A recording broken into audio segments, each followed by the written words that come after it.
Caribou weather dude up here in Wells, BC in the Caribou Mountains, 3,953 feet above sea level. I am your host, Joey, only 53 degrees north up here in British Columbia, Canada, in the Caribou region. So welcome everybody today. I hope you enjoyed a couple days of warmer conditions. Today was quite nice for some people, not necessarily here. That's okay. We got some rain moving through. We got a bit of a system change underway quickly already. We're going to talk about that, what's coming up for the next couple days.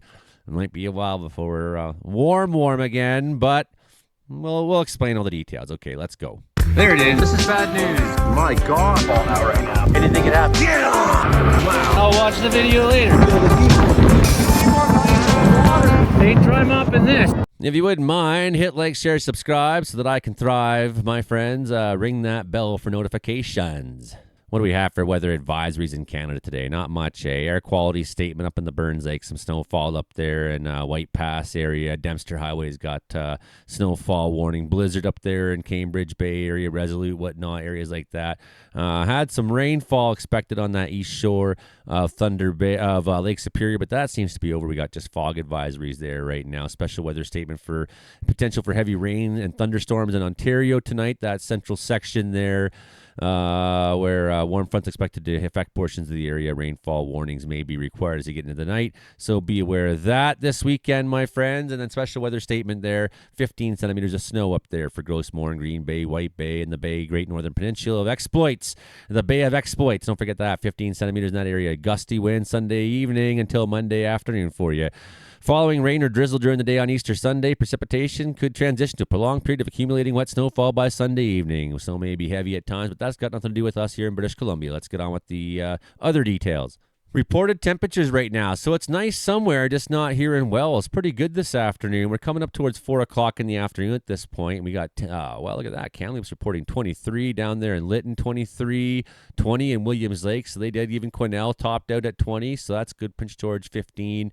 Kelowna getting 20 down there 30 minutes ago. That was reported. Penticton 30 minutes ago reporting 20. Oh, wow. Princeton reporting 23 20 minutes ago. And wow, over in Hope even hitting 21.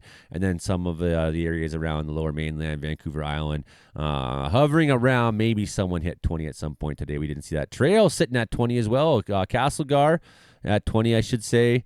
Most likely in Alberta and the Alberta side, still pretty nice there too. If you look at temperatures, it's not really till you get into Saskatchewan that you see things start to cool down into double or single digits out of the double digits. And then when you get into the Manitoba side, look at that. You're in the negatives. And the negatives are 0 or whatnot at this hour in the afternoon. So pretty chilly there for the middle of the afternoon there in Winnipeg, Manitoba, Winterpeg. Let's have a look at where our precipitation's coming through, because this is the big thing.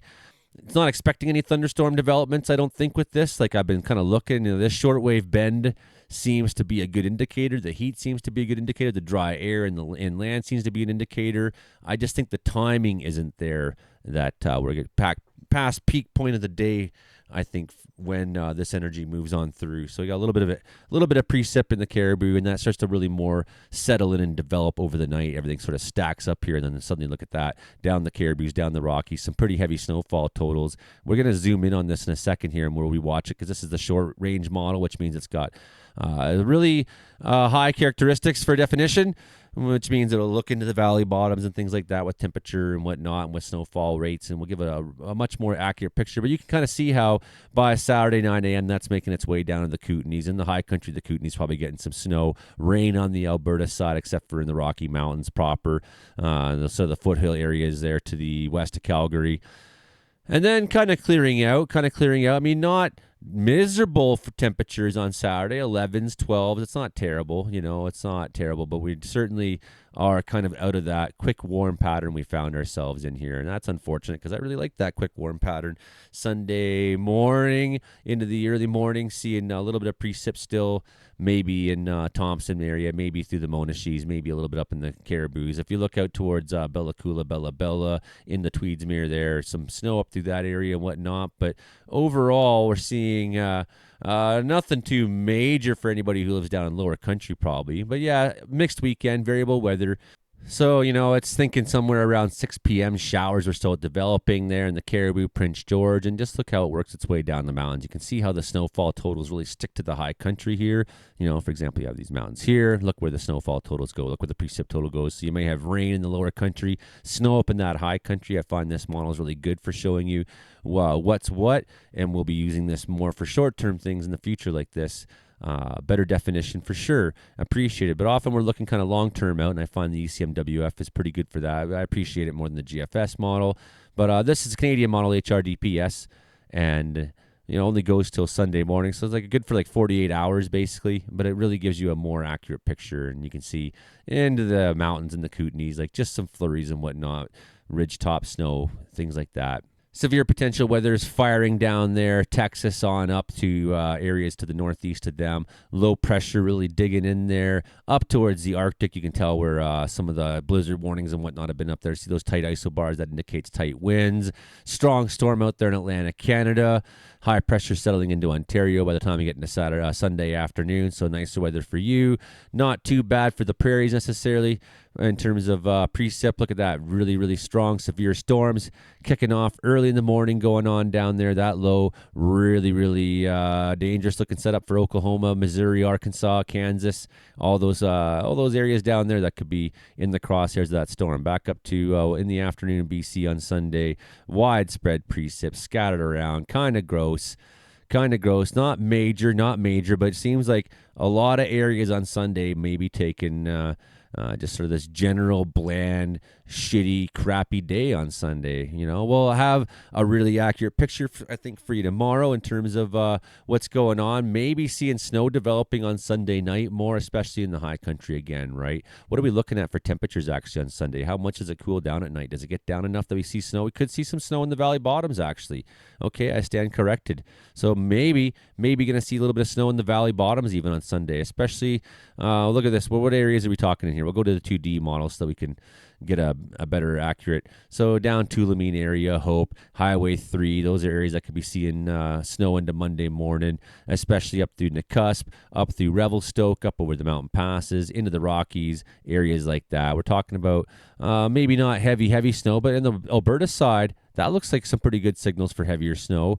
Look at that nice bend here too as well. That's kind of telling usually. So that's something's going on there. Well, let's play it out and see what happens. Obviously, things are more or less clearing for us in BC at that point. And you're going to watch a new low forming here, right next to this one. Wow, look at that. We got boobies forming in the interior of the United States. That's really interesting. 2 low pressure systems back to back.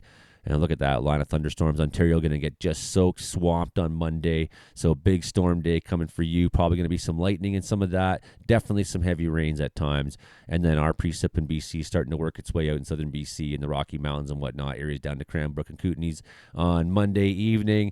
And that'll give us a period of a little bit more stable weather for a few days. Well, we'll see. Let's go 12 hours ahead and look. Well, northern BC, you're still getting snow on up there. This is some garbagey forecast, to be honest, over the next bunch of days. And we'll keep trying to come in here and give you updates on where things are going to go. But it's all in all, we're not looking at an extremely positive forecast or an extremely negative one. Finally, by next week, Friday, seeing some 18s on the board. So we got a good week of unsettled weather and whatnot before maybe we see things start to pick up later in the month. That's what I'm hoping. I'm hoping to.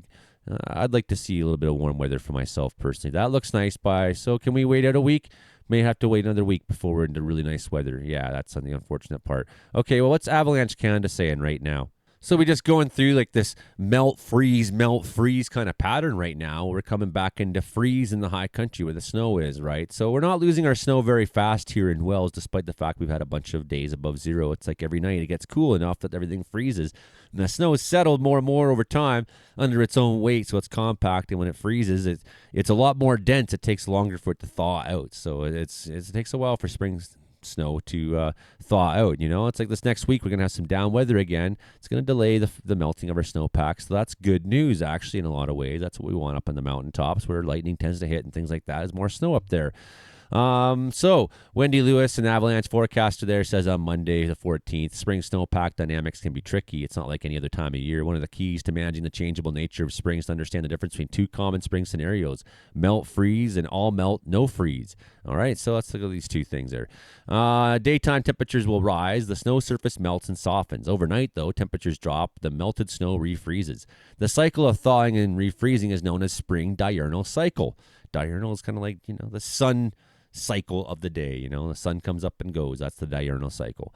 All right, so the snow refreezes, bonds from between layers of snow crystals, a process we refer to as recovery. This is when snowpack gains strength, becoming more cohesive and stable. A thin, breakable surface crust indicates a weak refreeze, while a thick crust signals a stronger recovery and reduces the likelihood of avalanche activity.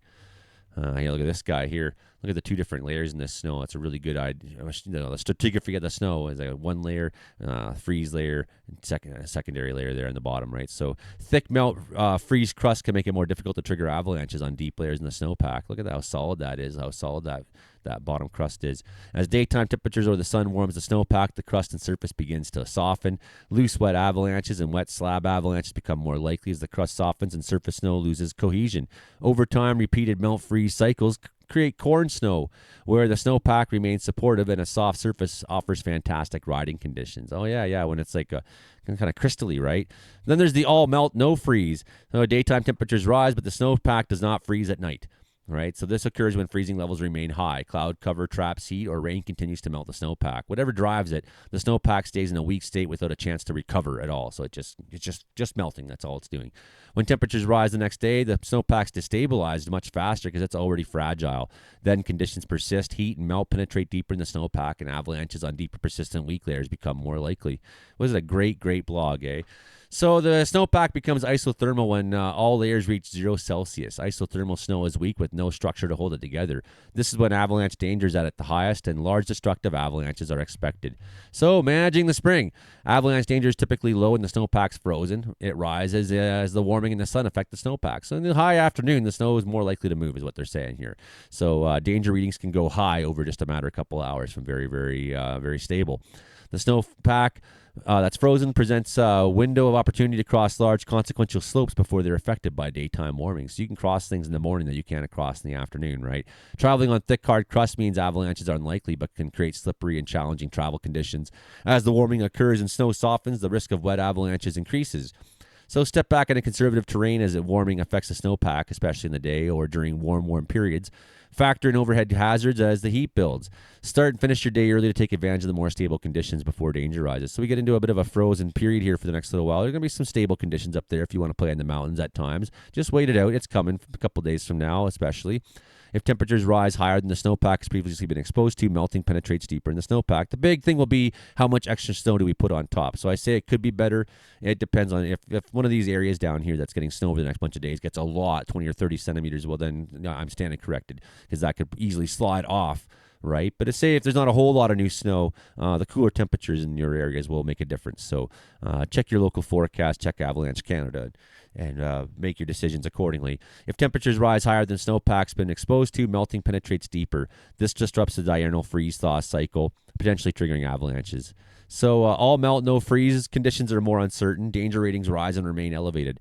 And maintaining conservative choices will be essential. So that's like days like now, but not in a couple days from now. Perhaps next week, Friday, when we come into warm weather again, could be like that too. So maintain conservative terrain choices during the all melt, no freeze period. The potential for large avalanches increases with daylight. With each day lacking overnight recovery, I should say. More days you have without freezing conditions at night, the snowpack remains unable to gain strength. So during sunshine hours, avoid sun-exposed slopes and head for the shaded north-facing terrain where heat's less intense. That's a good idea. Minimize exposure to overhead hazards, right? Anything over. Think of what's above you. Think about that. Especially look at this cornice area. Holy cow. Okay, so spring sticking points. In both scenarios, sun-affected slopes warm and lose cohesion quickly. Avalanche danger increases rapidly, sometimes in just minutes, with rising temperatures and strong sunshine. Pay attention to how deep your boot sinks in the snowpack, right? If you step off your gear And stay alert to changing snow conditions through the day, even as temperatures start to drop in the evening. Exercise caution. It can take several hours for the snowpack to fully restabilize. Cornices become weak during spring and are prone to sudden failure. Give them plenty of space below, both on and above, and whatever. What do we have here? Glacier ice becomes fragile and can trigger avalanche. So be aware of that. Glaciers start moving soon as well. Look how packed that snow is, heavy and wet.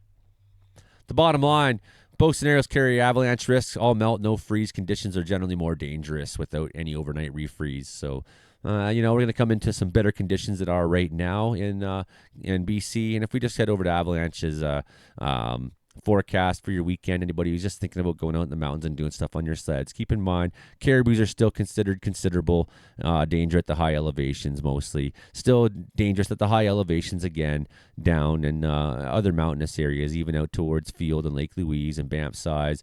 Again, it's telling you that it's considerable in spring conditions as well when you're up at certain elevations. Higher up you go, and then as you do see, things improve as we get into the cooler weather ahead, right? So just keep in mind, wait a day or two and then maybe make your plans if you're going to go out there and do stuff in the mountains, friends. Well, that's the show for this afternoon. Hit like, share, subscribe. I'm back out of Facebook jail. Can't wait to see you all more and more in Interior Weather and Wilderness Watchers. I'll be posting daily again there. Okay, everybody. Love you very much. Talk later. Bye now.